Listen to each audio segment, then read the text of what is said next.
Quan era un nen, vaig sentir la història d'una jove sacerdotessa que venia d'un altre món i des de llavors et ben juro que no me l'he pogut treure del cap. Miyaka, tu ets tal com me la imaginava. No m'interessa cap més dona.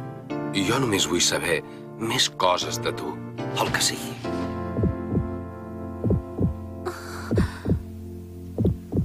Tamahome. Què passa? Però què fa? Tamahome, Noriko! I vinga, i som-hi, i vinga, Es pot saber què hi feu, vosaltres, aquí? Hem vingut a buscar la Miyaka, senyor. Vosaltres dos teniu un permís especial per entrar i sortir d'aquesta habitació. Però en moments així podríeu respectar la meva intimitat. És veritat. Hotohori, hauria de tornar a la meva habitació. Miyaka, això que t'he dit és la veritat. M'has dit que volies tornar al teu món, però quan aparegui Suzaku i tot s'acabi, tingues present que aleshores et faré emperadriu. Però i la meva opinió? És clar que no és un ordre. Diuen que les ordres no mouen el cor de la gent. Si em deixes, de mica en mica, aconseguiré que m'acabis estimant. Aquesta nit descansaràs aquí. No m'ho puc creure.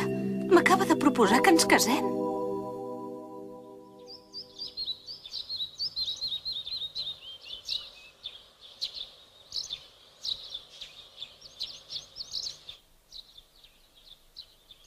No he pogut aclocar l'ull en tota la nit. No ho hauria dit mai que se'n declararia un noi tan guapo. En aquest món deuen estar de moda les noies com jo, perquè si no, no ho entenc. En Tamahome ho va sentir tot. Què en deu pensar? Ho sento, perdona. Ets tu. Ets tu i ja està. I allò d'ahir a la nit. On vas? Vaig a la ciutat a fer negocis. Vaig marxar del poble per guanyar diners i si em quedo aquí no faré res de bo. Espera'm, que vinc. El que hauries de fer és fer-te amiga de la Noriko i acabar de buscar les 4 constel·lacions que falten, m'explico? Però, Tamahome...